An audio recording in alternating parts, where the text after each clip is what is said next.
जय हिंद दोस्तों, मैं विक्रम आपका भाई आपका दोस्त। आज हम बात करेंगे दो चरों वाले रैखिक समीकरण को आलेखी रूप में व्यक्त करना, प्रश्नावली 4.3 की। तो बिना समय गवाए चलिए शुरू करते हैं। सबसे पहले पहला क्वेश्चन ये रहा, आपकी स्क्रीन पर आपको दिया गया है दो चरों वाले निम्नलिखित रैखिक समीकरणों में से प्रत्येक का आलेख खींचिए। तो यहां आपको कुछ समीकरण दी गई हैं और इनका आलेख आपको दर्शाना है। तो इस टाइप के क्वेश्चन को किस तरह से करना है वो मैं आपको बताता हूं। बिल्कुल शॉर्ट एंड स्वीट ट्रिक है। आपको क्या करना है, देखिए अगर ये सिंगल सिंगल है यानी कि अकेले हैं, एक्स और वाई के साथ में कोई भी गुणांक नहीं है, तो ऐसे समीकरण में हम क्या जल्दी से मान रखने के लिए क्या करेंगे, अगर मैं एक्स का मान 0 रख दूंगा तो वाई बराबर 4 आ जाएगा, और अगर वाई का मान 0 रख दूंगा तो एक्स बराबर 4 आ जाएगा। तो इस समीकरण को हम एक टेबल से दर्शा लेते हैं। इस एक ये सारणी बनाई, यहाँ पर x लिखा, यहाँ y लिख दो।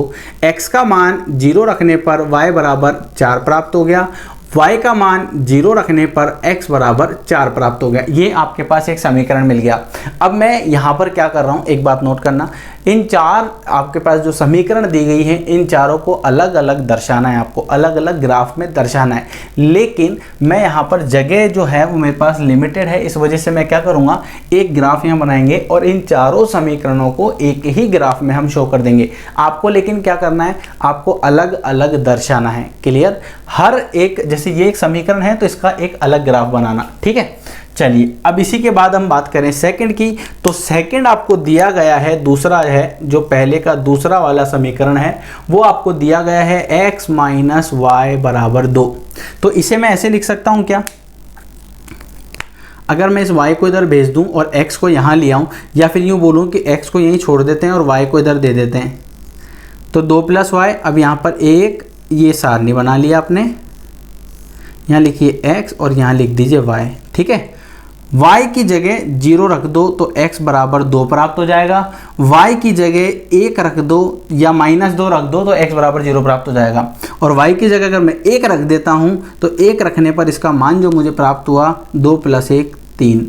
इस तरह से क्या होगा कि आपको प्रैक्टिस भी कम, आपका जो टाइम है वो कम लगेगा, समीकरण भी पूरी सॉल्व हो जाएगी और आप इजीली उसका ग्राफ भी बना पाओगे। इसी तरह अगर हम बात करें तीसरी समीकरण की जो आपको दी गई है y बराबर 3x, तीसरी समीकरण आपको दी गई है y बराबर 3x, ये आपको दिया गया है। तो यहां पर हम क्या करेंगे, x का मान रख देंगे, y का मान आपको प्राप्त हो जाएगा। आप देख सकते हो x बराबर 0 रख दूंगा तो y बराबर 0, x बराबर अगर मैंने 1 लिख दिया तो y बराबर 3 प्राप्त हो जाएगा। यानी x की जगह अगर 1 रखेंगे तो 3 एकम 3 और y बराबर जो है वो कितना हो जाएगा 3। इसलिए इस तरह से आपको करना है। और ये आपके पास चौथा वाला जो है, चौथी समीकरण वो है 3 बराबर 2x प्लस y, 3 बराबर 2x प्लस वाई, ये आपको दिया गया है। अब इसके लिए अगर आप चाहो तो आप इसे इस तरह से लिख सकते हो, कैसे, y को यहीं छोड़ दीजिए और इसको यहाँ पर ले जाते हैं, तो y बराबर कितना हो जाएगा 3 - 2x, ठीक है। फिर एक ऐसा टेबल बना लीजिए। अगर आपको समीकरण को हल करने में आपको लगता है कि टाइम हो तो ये रफ काम कर सकते हो, आप साइड में एक लाइन खींचना और यहाँ पर पूरा रफ काम कर लेना, जिससे आपका टाइम भी बच जाएगा और आपको मार्क्स भी पूरे मिल जाएंगे। तो यहाँ पर देखिए, अगर x बराबर में 0 रखता हूँ, इस x की जगह 0 रखा तो 2 × 0 कितना होता है, मैं यहाँ लिख देता हूँ 3 - 2 × 0, तो 3 - 0 जो कि हो जाएगा 3, यानी कि y का मान जो आपको प्राप्त होगा वो कितना प्राप्त हो जाएगा 3। और जब x बराबर अगर हमें रख देता हूँ, मान लीजिए मैंने x बराबर 1 रख दिया, तो ये हो जाएगा y बराबर 3 - 2 × 1, तो 3 - 2, 3 में से 2 गया तो 1, यानी कि x बराबर 1 रखने पर y बराबर भी कितना प्राप्त हुआ आपको, 1 प्राप्त हुआ। इस तरह से आपके पास ये चारों समीकरण, इन चारों के हल आपको प्राप्त हो गए। अब इसे हम किस में दर्शाएंगे, इसे हम दर्शाएंगे ग्राफ के अंदर।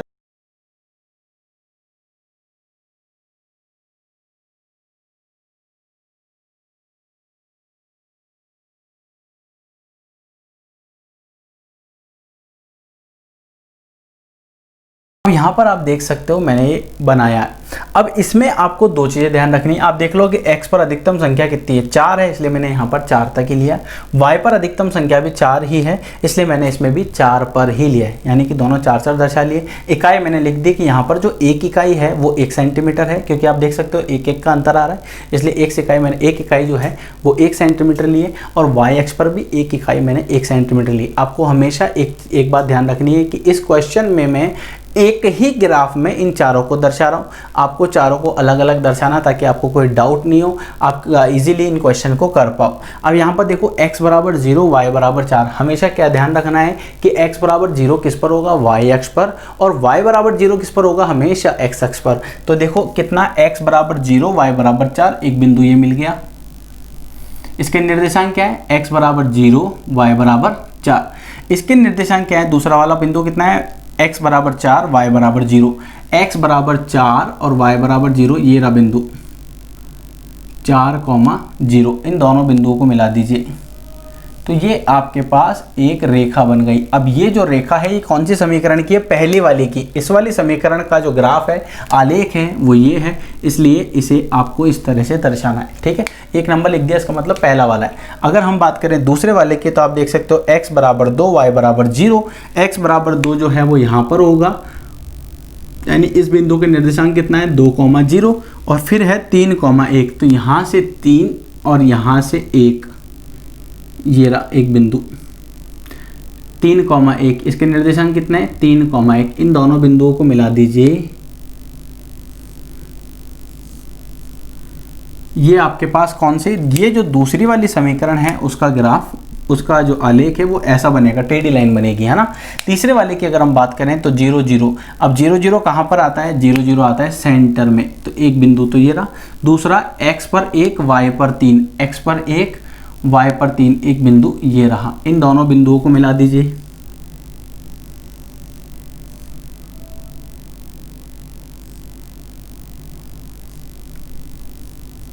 एक और 3, ये आपके पास एक बिंदु और मिल गया।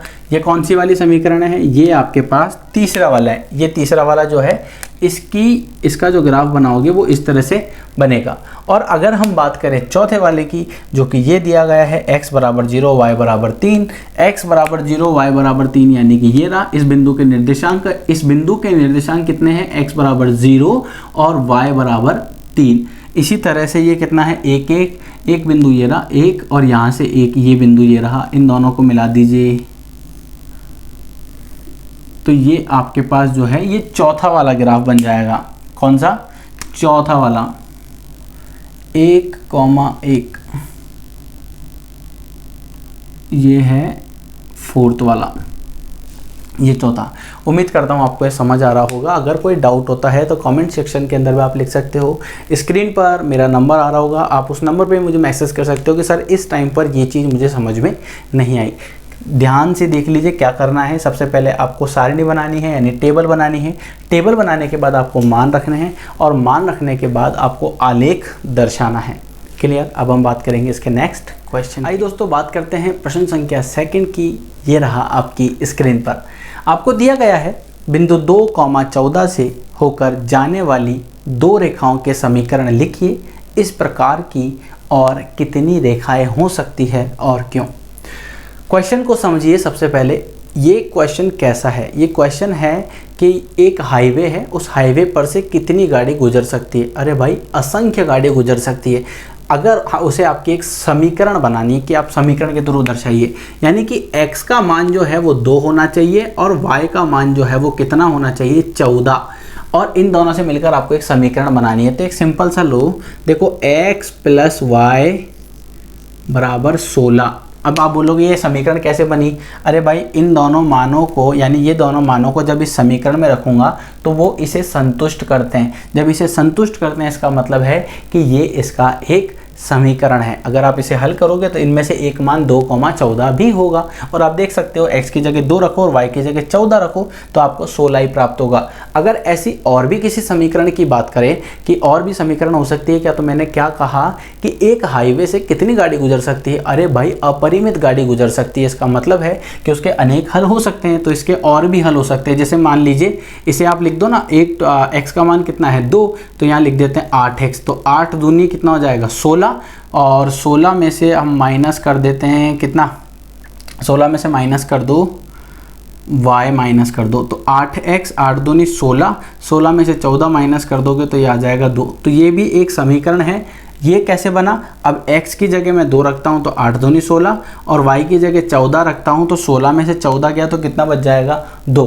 अब आप बोलोगे कि सर इसका मान अलग अलग कैसे, तो यहाँ पर क्वेश्चन में दिया गया था कि इस बिंदु से कितनी रेखाएं खींची जा सकती है और इससे संबंधित 2 आपको समीकरण भी लिखनी थी। तो 2 समीकरण तो ये हो गई। अगर और भी लिखने के लिए बोले तो आप और लिख दीजिए। बस आपको क्या करना है कि ये समीकरण जो है वो संतुलित होनी चाहिए, यानी कि इसका मान जो है आप चाहो तो चेंज कर लो। बस आपको ध्यान क्या रखना है कि संतुलन में होनी चाहिए। संतुलित मतलब ये मान रखने पर x और y के यहाँ पर उसके इक्वल वैल्यू आनी चाहिए। अगर मान लीजिए मैं x माइनस वाई लिखता तो क्या होगा, तो x माइनस वाई, देखो x माइनस वाई, अब x माइनस वाई, x की जगह 2 रखो और y की जगह 14 रखो, तो 2 में से 14 गया तो कितना आएगा माइनस का 12, 2 माइनस 14 तो कितना आ जाएगा माइनस का 12। तो इसका मतलब है कि एक समीकरण ये भी हो गई। इन मानों को जब इस समीकरण में रखेंगे तो माइनस 12 ही आएगा। इसका मतलब है कि ये भी इसकी एक समीकरण हो गई। क्लियर हुआ। आपको क्या ध्यान रखना है कि इस बिंदु से कितनी समीकरण बन सकती है। अरे भाई बहुत बन सकती है। क्यों, क्योंकि वही सेम बात, एक हाईवे कितनी गाड़ी गुजर सकती है कि बहुत गाड़ी गुजर सकती है। तो इसकी जो समीकरण है वो और भी बन सकती है। इसके बाद भी क्वेश्चन में आपको ये दिया गया था कि इससे और कितनी रेखाएं हो सकती हैं, मतलब इस बिंदु से गुजरने वाली कितनी रेखाएं हो सकती है। तो भाई कितनी भी हो सकती है। चलो एक और मैं आपको समझाता हूँ। मान लीजिए ये ऐसा है, ठीक है, कितना है 2,14, मान लेते हैं यहाँ पर है 2,14, ठीक, ये मैंने ऐसे दर्शा लिया। मान लीजिए ये वो बिंदु है 2,14, तो क्या ये एक बिंदु से एक ही रेखा खींची जा सकती है? क्या एक रेखा ऐसी नहीं हो सकती, ऐसी नहीं हो सकती, ऐसी नहीं हो सकती, ऐसी? आप देख सकते हो कितनी रेखाएं खींची मैंने, इस बिंदु से ही होकर गुजर रही है। रेखाएं अलग अलग है, रेखाएं अलग है तो उनकी समीकरण भी अलग होगी। तो यहाँ पर इनकी जो समीकरण है वो इसीलिए अलग अलग है। क्यों? क्योंकि वो रेखाएं भी अलग है लेकिन बिंदु वही है। समझ में आया? तो उस बिंदु को उस समीकरण में रखने पर वो उसे संतुष्ट कर रहा है, इसलिए इसके और अनेक अपरिमित हल हो सकते हैं। क्लियर। अब हम बात करते हैं प्रश्न संख्या 3 की। प्रश्न संख्या 3 ये रहा आपकी स्क्रीन पर। आपको दिया गया है यदि बिंदु 3,4 समीकरण 3y बराबर ax प्लस 60 के आलेख पर स्थित है तो a का मान ज्ञात कीजिए। तो समीकरण आपको क्या दिया गया है, 3y बराबर ax प्लस 7। अब यहाँ पर आप देख सकते हो कि आपको क्या क्या दिया गया है, x और y के मान दिए गए हैं जो इस समीकरण को संतुष्ट करता है। जब इस समीकरण को संतुष्ट करेगा तो आपसे क्या पूछा है कि a का मान निकालना है। इसका मतलब x और y की जो वैल्यू है वो इस समीकरण में रखनी है और आपको a का मान प्राप्त करना है। तो x और y का जो मान है वो आपको दिया गया है कितना, 3,4, यानी कि x बराबर आपको 3 दिया गया है, y बराबर आपको 4 दिया गया है। ये दोनों मान इस समीकरण में रख दीजिए। तो ये 4 बराबर a, x की जगह 3 प्लस 7, तो ये 4 तिया 12 बराबर 3a प्लस 7। इस 7 को यहाँ भेज दीजिए। तो 12 में से 7 को माइनस कर दो बराबर 3a। तो 7 और 5 12 होता है ना, तो ये कितना बच जाएगा 5। तो 3a बराबर 5, a का मान 5/3। इस तरह से आपके पास a का मान प्राप्त हो जाएगा। तो बड़ा सिंपल सा था और ये क्वेश्चन आपके पहले भी आ चुका है कि k का मान ज्ञात कीजिए यदि कि x और y की वैल्यू आपको दी गई हो। उम्मीद करता हूँ आपको समझ आ रहा होगा। अब हम बात करेंगे नेक्स्ट क्वेश्चन की, जो कि मोस्ट इंपॉर्टेंट है, मार्क कर लीजिए, एग्जाम में बहुत बार पूछा गया है। आइए दोस्तों बात करेंगे नेक्स्ट क्वेश्चन की, जो कि एग्जाम के पॉइंट ऑफ व्यू से बहुत ज़्यादा इंपॉर्टेंट है। सबसे पहले इसे समझने की कोशिश करते हैं। क्वेश्चन आपको क्या दिया गया है, ये रहा आपकी स्क्रीन पर। आपको दिया गया है एक नगर में टैक्सी का किराया निम्नलिखित है। पहले किलोमीटर का किराया 8 रुपये है और उसके बाद की दूरी के लिए प्रत्येक किलोमीटर का किराया 5 रुपये है। यदि तय की गई दूरी x किलोमीटर हो और कुल किराया y रुपये हो तो इसका एक रैखिक समीकरण लिखिए और उसका आलेख खींचिए। तो दोस्तों अगर आप इस क्वेश्चन को समझने की कोशिश करो तो मैं आपको एक बहुत सिंपल से तरीके से बताने की कोशिश करता हूँ। देखिए ये आपके पास x किलोमीटर है, ठीक है, ये एक बिंदु है A और ये एक बिंदु है B और इन दोनों की जो बीच की दूरी है वो x किलोमीटर है, ठीक है। अब इसे समझना आप, x किलोमीटर, मान लीजिए यहाँ से यहाँ तक का किराया यानी कि ये 1 किलोमीटर है, इसका किराया तो फिक्स है, तो इसके बाद जो बचा वो कितना है, आप समझ रहे हो, 1 किलोमीटर इतना है, तो बाद में बचा हुआ कितना है, x माइनस 1 किलोमीटर। क्या आपको ये समझ आया? देखिए बड़ा सिंपल सा है, अगर ये पूरा x है, इतना सा अगर 1 किलोमीटर है तो बचा हुआ कितना होगा, बचा हुआ जितना भी होगा उसमें से, यानी कि आपके पास यहाँ से यहाँ तक की जो बिंदु की दूरी है वो कितनी है, x, 1 किलोमीटर इसमें से निकाल दो तो बचेगा कितना, x माइनस 1। अगर ऐसे भी समझ में नहीं आ रहा तो यूँ मान के चलो कि भाई ये 10 किलोमीटर की दूरी है, ठीक है, एग्जाम्पल के लिए समझा रहा हूँ। 1 किलोमीटर की दूरी आपने हटा दी तो आपके पास कितना बचेगा, यहाँ पर 9 किलोमीटर। अभी 9 आया कैसे, आपने ऐसा ही तो लिखा 10 माइनस 1। तो मान लीजिए ये पूरा अगर x किलोमीटर है और यहाँ से आपने 1 किलोमीटर निकाल लिया तो बचेगा कितना, बचा हुआ कितना होगा, x माइनस 1। इस तरह से मैंने यहाँ पर ये लिखा है। तो आप यहाँ पर देख सकते हो प्रश्न में आपको दिया गया है क्या, किलोमीटर किस में लेना है और दूरी किस में लेनी है। आपको दिया गया है x किलोमीटर, तय की गई कुल दूरी कितनी है, x किलोमीटर, और कुल किराया कितना है, y रुपये। समझ में आया? तो कुल दूरी x किलोमीटर, कुल किराया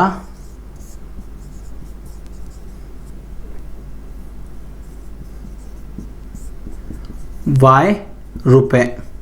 ध्यान रखना ये किलोमीटर में है और ये रुपए में है।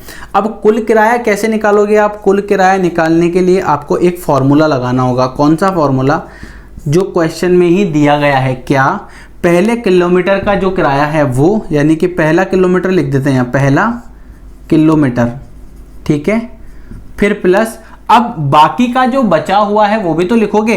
तो पहले किलोमीटर और उसके बाद कितना था, इसने कहा कि पहला किलोमीटर तो आपका एक तरह से फिक्स चार्ज है और उसके बाद जो है वो आपके पास चार्जेस अलग हैं। तो इसके बाद आपके पास किलोमीटर कितना है, इसके बाद बचा हुआ यानी कि शेष किलोमीटर लिख देते हैं। तो कुल किराया बराबर पहला किलोमीटर, अब शेष किलोमीटर, शेष कितना किलोमीटर है भाई, पहले किलोमीटर आपके पास फिक्स है, रेट किराया। अब कुल किराया कैसे निकालोगे भाई, 1 किलोमीटर जाने के 1 रुपये लगते हैं, तो 10 किलोमीटर जाने के कितने लगेंगे, 10 रुपये। लेकिन ये निकाला कैसे आपने 1 को 10 से गुणा किया। तो यहाँ पर भी हम एक ही कंसेप्ट करेंगे। क्या, आप देख सकते हो आपको क्वेश्चन में दिया गया है पहला किलोमीटर का किराया जो है वो तो फिक्स है, पहला किलोमीटर का किराया, क्योंकि आपको कुल किराया निकालना है ना इसलिए, प्लस शेष किलोमीटर का किराया। अब शेष किलोमीटर है कितना आपके पास, ये तो नहीं पता अब, लेकिन आपको पता है कि ये x माइनस 1 है और इसका जो किराया है वो क्वेश्चन में दिया गया है कितना है, 5 रुपये के हिसाब से आपसे लिया जाएगा। तो कुल किराया कितना है, y बराबर पहला किलोमीटर का किराया कितना है 8 प्लस 5 आपका ऐसा का ऐसा आ गया, और ये शेष किलोमीटर कितना बचा, x माइनस 1। तो आपके पास ये समीकरण बन जाएगी y बराबर 8 प्लस 5x माइनस 5, तो y बराबर 5x, 8 में से 5 गया 3, ये आपके पास समीकरण बनेगी। अब इस समीकरण का आपको आलेख बनाना है। आलेख कैसे बनाओगे, जैसा मैं आपको सिखा चुका हूँ, समीकरण बनाना इंपॉर्टेंट था, वापस बता देता हूँ। 1 किलोमीटर का किराया, इतने से का किराया कितना है, 8 रुपये। अब ये जो बाकी गया वो किलोमीटर कितना है, x माइनस 1, और उसके बाद प्रत्येक किलोमीटर, आप समझ रहे हो, इसके बाद प्रत्येक किलोमीटर का किराया कितना है, 5 रुपये। कितनी दूरी तय करी, x माइनस 1, तो 5 को x माइनस 1 से हमने यहाँ पे गुणा किया है। इस तरह से आपके पास एक समीकरण बनेगी। अब आपको क्या करना है, इसका ग्राफ बनाना है, और ग्राफ बनाने के अगर आपसे बनता है तो बहुत अच्छी बात है, नहीं बनता है तो कमेंट सेक्शन में ज़रूर बताइएगा कि सर आपको कि ये वाले क्वेश्चन का ग्राफ आप लोगों से नहीं बना। कोशिश जरूर कीजिए, ऐसा नहीं है क्वेश्चन आपने स्किप कर दिया, छोड़ दिया तो आपका ही लॉस है, मेरा कोई लॉस नहीं है। मैं आपको पहले बता चुका हूँ ये क्वेश्चन एग्जाम के पॉइंट ऑफ व्यू से बहुत ज़्यादा इंपॉर्टेंट है, इसलिए ज़रूर इसे कर लीजिएगा। बात करते हैं इसके नेक्स्ट क्वेश्चन की। आइए दोस्तों बात करते हैं प्रश्न संख्या 5 की। ये रहा आपकी स्क्रीन पर, आपको दिया गया है निम्नलिखित आलेखों में से प्रत्येक आलेख के लिए दिए गए विकल्पों से सही समीकरण का चयन कीजिए। आकृति 4.6 के लिए कुछ समीकरण दी गई है, आकृति 4.7 के लिए कुछ समीकरण दी गई है। तो इस क्वेश्चन का एक पार्ट मैं करता हूँ, एक पार्ट आपको करना है। देखिए एक पार्ट मैंने इसका लिया है, जैसे मान लीजिए 4.6 वाला मैं ये वाला पार्ट कर रहा हूँ, लेकिन किस तरह से करना है वो आपको मैं बता देता हूँ। आपको ये समीकरण दी गई है, क्लियर। आपको इसके जो मान है ना, देखो 3 मान दिख रहे हैं आपको, कौन कौन सा, -1,1, 0,0 और 1,-1। इन मानों को इस समीकरण में रखना है, जिसको संतुष्ट करता है वो उसकी समीकरण होगी। तो देखिए सबसे पहले हम बात करते हैं इसकी। अगर मैं इसमें -1 रखता हूँ, यानी कि x बराबर -1 रखने पर y बराबर कितना प्राप्त होगा, y बराबर -1 ही प्राप्त होगा। इसका मतलब ये जो पॉइंट है ये इस समीकरण का नहीं है। अगर मान लीजिए मैं 0, 0 रखता हूँ, x बराबर 0 रखा और y बराबर भी मुझे 0 प्राप्त हुआ, ये तो ठीक है। और अगर मैं x बराबर 1 रखता हूँ तो y बराबर भी मुझे 1 प्राप्त होगा। तो आप यहाँ देख सकते हो कि ये मान जो है, यानी कि इसमें से एक मान ऐसा है जो मैच कर रहा है, बाकी ये दोनों मैच नहीं कर रहे हैं। इसका मतलब है कि ये समीकरण जो है ना, पहली वाली समीकरण y बराबर x, उसकी ये वाली लाइन तो नहीं होगी, क्लियर। अब हम बात करते हैं x + y बराबर 0, यानी कि अब देखिए वही सेम मान, एक बार -1 रखा और y की जगह 1 रखा, 0, यानी कि पहला वाला मैच कर गया। x की जगह 0 रखा, y की जगह 0 रखा, बराबर 0, ये भी मैच कर गया। तीसरा वाला x की जगह 1 रखा, y की जगह -1 रखा, तो कितना प्राप्त हुआ, 0। ये मान इसमें मैच कर रहे हैं, यानी कि ये वाली जो समीकरण है दूसरी, ये वाली समीकरण, दूसरी वाली जो समीकरण है, इस समीकरण को जब हम दर्शाएंगे या इसका ग्राफ बनाएंगे तो वो इस टाइप का बनेगा। समझ में आया। तो यहाँ पर आप देख सकते हो कि इसके जो तीनों बिंदु हैं वो इसे संतुष्ट कर रहे हैं, इसके तीनों बिंदु इस समीकरण को संतुष्ट कर रहे हैं। इसका मतलब ये तीनों जो हैं इसके हल हैं और ये जो समीकरण है उसका ग्राफ है। समझ में आया। अगर इसको भी चेक कर लेते हैं, देखिए x बराबर एक बार रखा -1 और y बराबर, तो y बराबर 2, x की जगह -1 रखा तो -2 प्राप्त होगा। तो ये तो वैसे ही नहीं हो सकता। अब अगर हम 0, 0 रख के देखेंगे तो भी कोई फर्क नहीं पड़ेगा। क्यों? क्योंकि आप देख सकते हो एक मान ही नहीं है, तो बाकी 2, 3 तो हो ही नहीं सकते हैं, ठीक है। अगर ये वाला 0, 0 ऐसा है कि ये सब में ना अधिकतर केसेस के अंदर 0, 0 आपको देखने को मिलेगा। लेकिन अगर 1 और -1 की बात करूँ तो x की जगह वापस 1 रखने पर, x की जगह अगर आप मैं 1 रखूँगा तो मुझे 2 प्राप्त हुआ। समझ में आया। तो वो तो है ही नहीं इसमें, इसका मतलब ये इसकी समीकरण नहीं है। और इसकी अगर हम बात करें तो x की जगह -1 और y की जगह 1, तो 2 + 3, y की जगह 1 और x की जगह -1, तो ये देखो 2 + 3 -7 बराबर नहीं है ना, यानी संतुष्ट नहीं कर रहा। तो इसका मतलब इसकी भी समीकरण नहीं है। तो एक ऐसी समीकरण है, कौन सी, दूसरी वाली, x + y बराबर 0, जिसका ये ग्राफ है, क्योंकि इसके बिंदु जो हैं, इसके निर्देशांक जो हैं वो इस समीकरण को संतुष्ट करते हैं। उम्मीद करता हूँ आपको समझ आया होगा। वीडियो पसंद आ रहा हो तो like, subscribe, share and comment करना ना भूले। अगले बात करते हैं नेक्स्ट क्वेश्चन। आइए दोस्तों बात करते हैं नेक्स्ट क्वेश्चन की। ये रहा आपकी स्क्रीन पर, आपको दिया गया है एक अचर बल लगाने पर एक पिंड द्वारा किया गया कार्य पिंड द्वारा तय की गई दूरी के अनुक्रमानुपाती होता है। इस कथन को 2 चरों वाले एक समीकरण के रूप में व्यक्त कीजिए और अचर बल 5 मात्रक लेकर इसका आलेख खींचिए।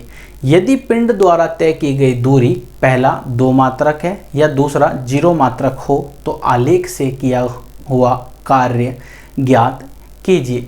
तो बड़ा ही सिंपल कंसेप्ट है। क्वेश्चन को समझने की कोशिश करते हैं। हमने क्या किया, पिंड द्वारा किया गया कार्य हम मान लेते हैं x, पिंड द्वारा किया गया कार्य y और तय की गई दूरी को हम मान लेते हैं x, क्योंकि क्वेश्चन में दिया गया है कि ये इसके अनुक्रमानुपाती होता है। अनुक्रमानुपाती का मतलब है कि ये इसके साथ समान बढ़ता है। समझ में आ रहा हो? जैसे जैसे दूरी बढ़ेगी वैसे वैसे कार्य भी बढ़ेगा। क्लियर? या जैसे जैसे कार्य बढ़ेगा वैसे वैसे दूरी भी बढ़ेगी। इस तरह से आप इसे समझ सकते हो। दोनों समान रूप से बढ़ेंगे, समान रूप से घटेंगे। इसे हम बोलते हैं अनुक्रमानुपाती। इसे हम समानुपाती भी बोलते हैं। अब यहाँ पर देखिए, जब भी ये चिन्ह हटता है, जब भी ये चिन्ह हटता है तो इसकी जगह एक अचर राशि आती है, तो हमने लिख दिया kx। अब चूंकि क्वेश्चन में दिया गया है कि अचर बल कितना लेना है, 5 मात्रक, तो k की जगह हम कितना रख देंगे, 5। तो आपके पास समीकरण बन जाएगी 5x, यानी कि दो चरों वाली एक रैखिक समीकरण क्या बन गई, y बराबर 5x। इसका आपको ग्राफ बनाना है। तो सिंपल क्वेश्चन था, y बराबर 5x है, तो इसका ग्राफ बनाने के लिए हम क्या करते हैं, एक सारणी बना लेते हैं। सारणी बनाने पर आप देख सकते हो x का मान मैं 0 रख देता हूँ, y बराबर 0, x का मान मैं 1 रख देता हूँ, y बराबर 5। फिर उसके बाद इसका ग्राफ बना लीजिए। ग्राफ बनाने के लिए आपको किसी चीज़ की खास ज़रूरत नहीं पड़ेगी, पेपर और पेन के सिवा या पेंसिल के सिवा। ये y डैश है, ये y है।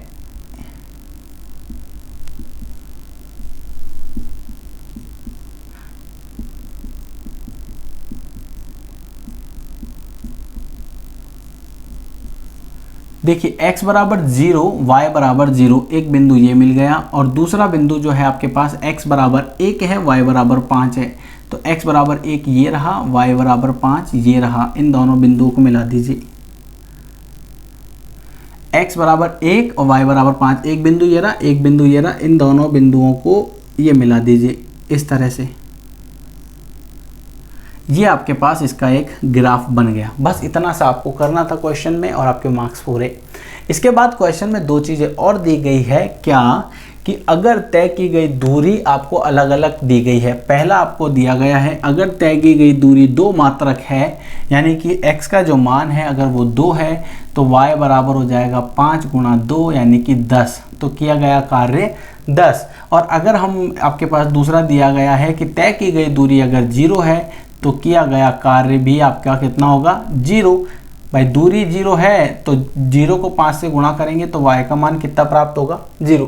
इस तरह से ही क्वेश्चन आपको करना है। उम्मीद करता हूँ समझ आ रहा होगा। वीडियो पसंद आ रहा हो तो like, subscribe, share and comment करना ना भूलिए। आगे बात करते हैं इसके नेक्स्ट क्वेश्चन की। आइए दोस्तों बात करते हैं नेक्स्ट क्वेश्चन, प्रश्न संख्या 7 की। ये रहा आपकी स्क्रीन पर।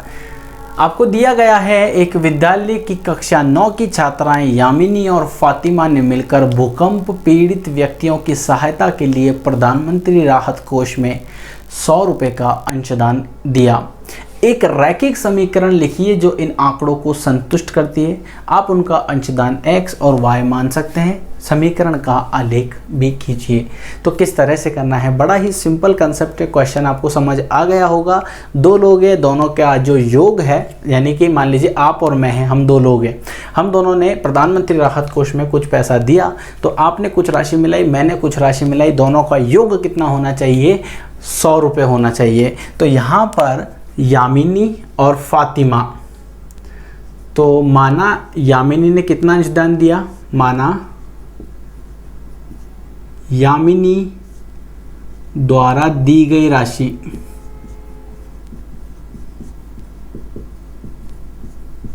x रुपए और फातिमा द्वारा दी गई राशि y रुपए। कुल राशि कितनी हुई, 100 रुपये। तो आप अब देखो प्रश्न के अनुसार क्या बन रहा है कि इन दोनों की, अकॉर्डिंग टू क्वेश्चन क्या था कि दोनों की राशि का जो योग है वो 100 रुपये होना चाहिए। ये आपकी समीकरण बन गई। बस अब आपका आंसर आ गया। समीकरण बन गई तो आंसर आ गया। कैसे, देखिए मैंने आपको क्या बताया था, एक तरीका ऐसे क्या क्या बन सकता है वो हम देखते हैं ना। हो सकता है, अब देखिए यहाँ पर अगर आप 0 0 लेना चाहें कि यानी कि x बराबर अगर आप 0 रखते हो तो y बराबर आपके पास 100 रुपये आ जाएगा। लेकिन क्वेश्चन में दिया गया है कि यामिनी और फातिमा दोनों ने मिलकर राशि दी गई है, तो ऐसा नहीं है कि एक ने पैसा दिया दूसरे ने बिल्कुल नहीं दिया। हाँ, लेकिन ऐसी कंडीशन बन सकती है। अगर मान लीजिए यामिनी जो है उसने 0 रुपये दिए तो फातिमा ने कितने दिए, 100 रुपये।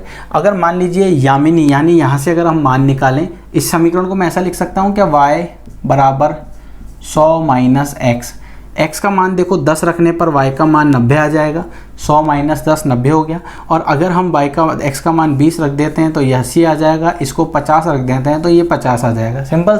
सिंपल सी चीज़ है। और इन दोनों का योग हमेशा 100 आएगा। देखो 8 और 2 10, 5 और 5 10, 9 और 1 10। अब इसे आपको क्या करना है, ग्राफ दर्शाना है। ग्राफ के लिए आप क्या करोगे, यहाँ पर x अक्ष और y अक्ष जब आप मानोगे तो आपको कुछ चीज़ें ध्यान रखनी है। क्या क्या, कितनी इकाई ले रहे हो। अब देखो ये 100 तक की गिनती लिखना तो थोड़ा भारी पड़ेगा, तो हम क्या कर रहे हैं, हम ले लेते हैं 20-20 का गैप ले लेते हैं, ठीक है।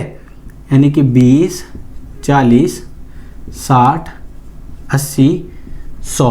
और यहाँ पर भी ले लेते हैं 20, 40, 60, 80, 100। यानी कि x अक्ष की अगर हम बात करें तो एक इकाई बराबर 20, और y अक्ष की बात करें तो सेम एक इकाई बराबर कितना है, 20-20 का गैप ले रहे हैं। तो आप देख सकते हो x बराबर 10 और y बराबर 90। तो x बराबर 10 इन दोनों के बीच में आएगा और y बराबर 90 आएगा इन दोनों के बीच में। तो एक बिंदु ये मिल गया, x बराबर 10 और y बराबर 90। x बराबर 20 और y बराबर 80, x बराबर 20 ये रहा, y बराबर 80 ये रहा। x बराबर 50, y बराबर 50, तो x बराबर 50 इन दोनों के बीच में आ गया, इन दोनों के बीच में आ गया ये रहा, और y बराबर 50 इन दोनों के बीच में आ गया ये रहा। इन बिंदुओं को मिला दीजिए तो ये आपके पास ग्राफ एक बन जाएगा। अब देखिए यहाँ पर इस रेखा पर जितने भी बिंदु होंगे ना वो इस समीकरण को संतुष्ट करेंगे। मान लीजिए मैं ये ले लेता, ये देखिए ये x बराबर 80 y बराबर 20 लेता तो भी 100 आ रहा था, x बराबर 40 और y बराबर 60 ले रहा था तो भी 100 आ रहा था, x बराबर 60 और y बराबर 40, ये देखिए x बराबर 40 y बराबर 60 ले रहा था तब भी 100 आ रहा था। ये तो आपके पास आ ही रहा है, ये भी आपके पास आ रहा है। तो इस तरह से और भी मान इसके हो सकते हैं। तो इस तरह से आपको ग्राफ दर्शाना है। यामिनी और फातिमा इन दोनों ने मिलकर कुछ राशि एकत्र की, उस राशि को प्रधानमंत्री कोष में दिया गया। वो राशि कितनी है, वो राशि हो सकती है 10 रुपये, 90 रुपये, 20 रुपये, 80 रुपये, 50 रुपये या 50 रुपये। इस तरह से आपको ये क्वेश्चन करना था। क्वेश्चन इंपॉर्टेंट है, बहुत बार एग्जाम में पूछा गया है, इसलिए इसे मार्क कर लीजिए। अब हम बात करेंगे इसके नेक्स्ट क्वेश्चन की, प्रश्न संख्या 8। आइए दोस्तों बात करते हैं प्रश्न संख्या 8 की। ये रहा आपकी स्क्रीन पर, आपको दिया गया है अमेरिका और कनाडा जैसे देशों में तापमान फ़ारेनहाइट में मापा जाता है, जबकि भारत जैसे देशों में तापमान सेल्सियस में मापा जाता है।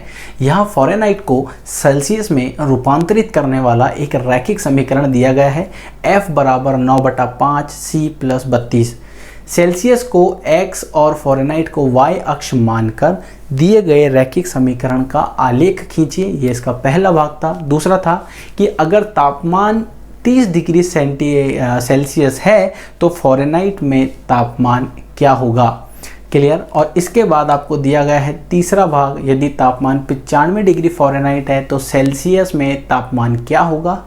यदि तापमान 0 डिग्री सेल्सियस है तो फ़ारेनहाइट में तापमान क्या होगा, और यदि तापमान 0 डिग्री फ़ारेनहाइट है तो सेल्सियस में तापमान क्या होगा। क्या ऐसा भी कोई तापमान है जो फ़ारेनहाइट और सेल्सियस दोनों के लिए संख्यात्मक समान है, यदि हाँ तो उसे ज्ञात कीजिए। दोस्तों क्वेश्चन बड़ा इंपॉर्टेंट है, एग्जाम के पॉइंट ऑफ व्यू से बहुत बार पूछा गया है। तो आपको दिया गया है फ़ारेनहाइट का फॉर्मूला, कितना फ़ारेनहाइट यानी कि F, ये आपको दिया गया है F बराबर 9/5 C + 32। ये आपका इम्पॉर्टेंट फार्मूला है, तो इसे आप याद रखिएगा। क्वेश्चन कभी अगर आप भविष्य में कभी कंपटीशन एग्ज़ाम की तैयारी करोगे तो वहाँ पर भी ये चीज़ें आपको देखने को मिलेगी, और जो क्वेश्चन हमने किए हैं उनमें से भी कुछ क्वेश्चंस आपको देखने को मिलेंगे। बस फ़र्क इतना होगा, वहाँ पर उन क्वेश्चंस को आपको 10 सेकंड 5 सेकंड के अंदर सॉल्व करना है, यहाँ पर आपको पूरे प्रोसेस से सॉल्व करना है। तो यहाँ पर आपको क्या दिया गया था, इसका पहला भाग था कि आपको आलेख के रूप में दर्शाना है जिसमें x अक्ष और y अक्ष, x अक्ष को सेल्सियस और y अक्ष को फ़ारेनहाइट वाला, तो ये एक्स अक्ष हो गया, ये वाई अक्ष हो गया। यहाँ पर ये एक्स अक्ष किसको दिखा रहा है, सेल्सियस को,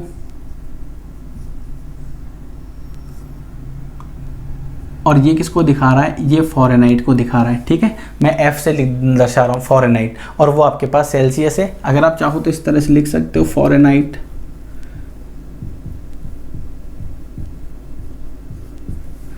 अब यहाँ पर देखिए, ये आपका पहला भाग हुआ। दूसरे भाग में आपको क्या दिखाया गया है, एक्स अक्ष को, सेल्सियस को एक्स अक्ष और वाई, फ़ारेनहाइट को वाई अक्ष से मानकर उस पर दिए गए रैखिक समीकरण का आलेख खींचिए।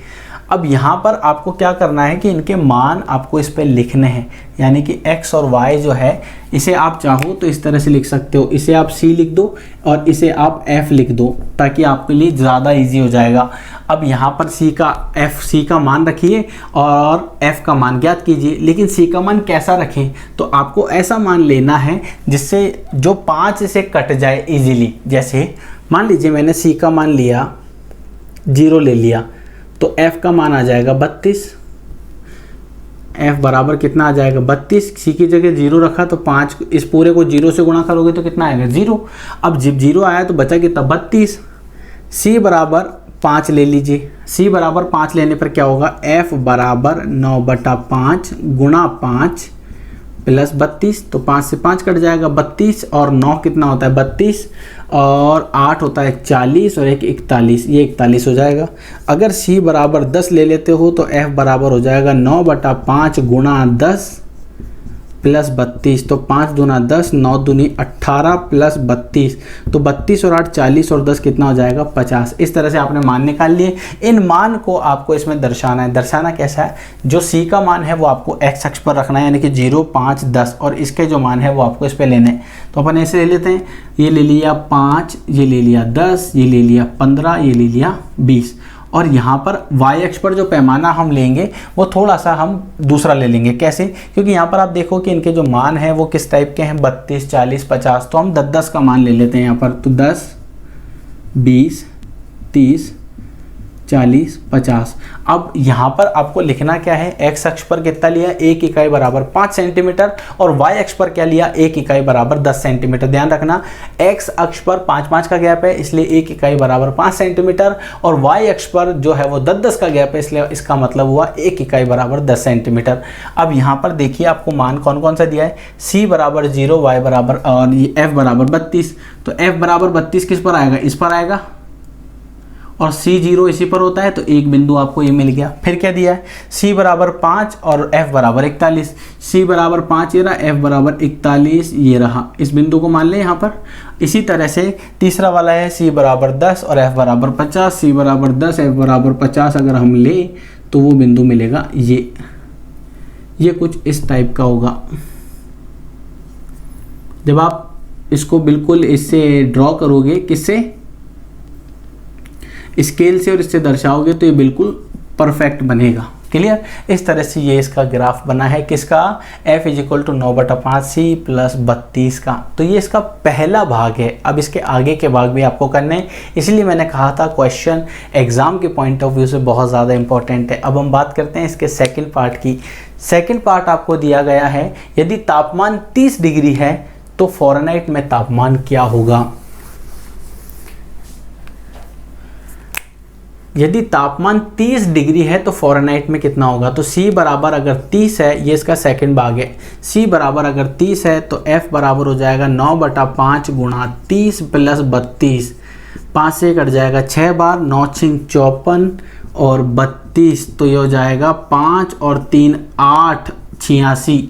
इसके बाद ये हुआ इसका दूसरा पार्ट। फिर हम बात करें अगर तीसरे पार्ट की, तो आपको दिया गया है यदि तापमान 95 डिग्री फ़ारेनहाइट है तो सेल्सियस में क्या होगा, यानी कि f का मान जो है वो 95 है, तो आपको c का मान ज्ञात करना है। तो f की जगह 95 रख दीजिए, 9/5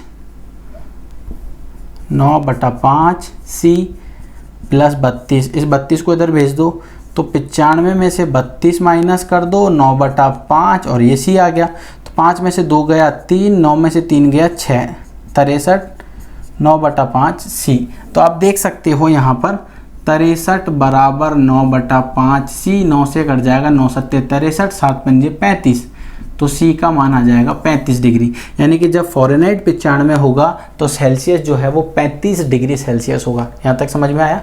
इसके बाद आपके पास चौथा दिया गया है, चौथा आपके पास दिया गया है यदि तापमान 0 डिग्री सेंटीग्रेड है तो फ़ारेनहाइट में तापमान क्या होगा, और तापमान फ़ारेनहाइट में अगर 0 है तो सेल्सियस में क्या होगा। तो सिंपल सा था, अभी हमने देखा भी था इस क्वेश्चन के अंदर। अगर C बराबर 0 है, इसका चौथा भाग क्या है कि C बराबर अगर 0 है तो C बराबर 0 है तो फ़ारेनहाइट हो जाएगा 32, और अगर F बराबर 0 है, F बराबर अगर 0 है तो आप देखो ये हो जाएगा 0 बराबर 9/5 C प्लस 32।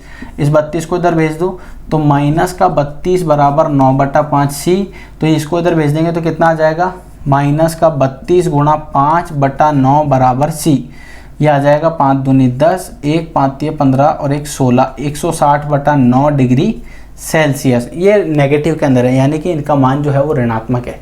कब, जब फ़ारेनहाइट 0 होगा तो ये माइनस का 160/9 डिग्री सेल्सियस हो जाएगा।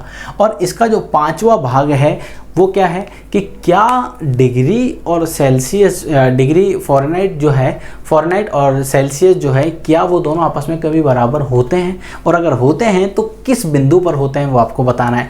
तो देखिए बड़ा ही सिंपल सा है, आपको क्या करना है, जैसा कि क्वेश्चन में ही दिया गया है कि क्या ये दोनों बराबर हो सकते हैं, तो हम क्या करेंगे, एक सिंपल कंसेप्ट करते हैं। हम एक छोटा सा काम करते हैं, क्या कि F और C को बराबर लिख देते हैं ताकि आधी प्रॉब्लम सॉल्व हो जाएगी। अब इसको भी अगर मैं C लिख देता हूं तो ये बन जाएगा 9/5 C प्लस 32। इसको इधर भेज दो तो C माइनस 9/5 C प्लस 32 बराबर 32। इसको हल करो तो 5C माइनस 9C/5 बराबर 32। तो ये कितना बन जाएगा, देखो ये बन जाएगा माइनस का 4C, ये बन जाएगा 5 में से 9 गया, माइनस का 4C/5 बराबर 32। 5 को इधर भेज दो तो माइनस का 4C बराबर 32 गुणा 5, 5 दूना 10, 1 5 या 15 और 1 16। इसको अगर काटेंगे तो C का मान आ जाएगा 160/-4, 4 चौक 16 0, यानी कि C बराबर -40 डिग्री। अब देखो जब C बराबर -40 होगा तो F का मान जो है वो भी -40 होगा। ये दोनों मान ऐसे हैं जहाँ पर इनकी जो वैल्यू है वो समान होगी। अगर देखिए मैं C बराबर यहाँ पर 40 लिख देता हूँ, कितना, -40, तो F बराबर 9/5 C की जगह अगर -40 लिख देता हूँ तो ये 5 अट्ठे 40, 9 अट्ठे 72, 32, 2 में से 2 गया 0, 7 में से 4 गया 3। तो आप देख सकते हो F का मान भी आपको कितना प्राप्त हुआ, -40। इसका मतलब है -40 डिग्री वो मान है जहां पर C और F बराबर होते हैं। क्लियर। उम्मीद करता हूं आपको ये वीडियो पसंद आया होगा। वीडियो पसंद आया हो तो like, subscribe, share and comment करना ना भूलें, और सबसे इंपॉर्टेंट चीज़ है बेल आइकन। बेल आइकन दबाना ना भूलें ताकि नोटिफिकेशन आपके पास सबसे पहले पहुंचे। अगर आपको इस वीडियो में कोई प्रॉब्लम हो, कोई डाउट हो तो आप कमेंट सेक्शन में बता सकते हो। स्क्रीन पर मेरा नंबर आ रहा है तो आप मुझे व्हाट्सअप मैसेज भी कर सकते हो कि सर इस पर्टिकुलर पॉइंट पर मुझे ये प्रॉब्लम आ रही है। उम्मीद करता हूँ आपको पसंद आया होगा। नेक्स्ट वीडियो में अब हम बात करेंगे इसकी नेक्स्ट एक्सरसाइज की। इजाज़त दीजिए। जय हिंद।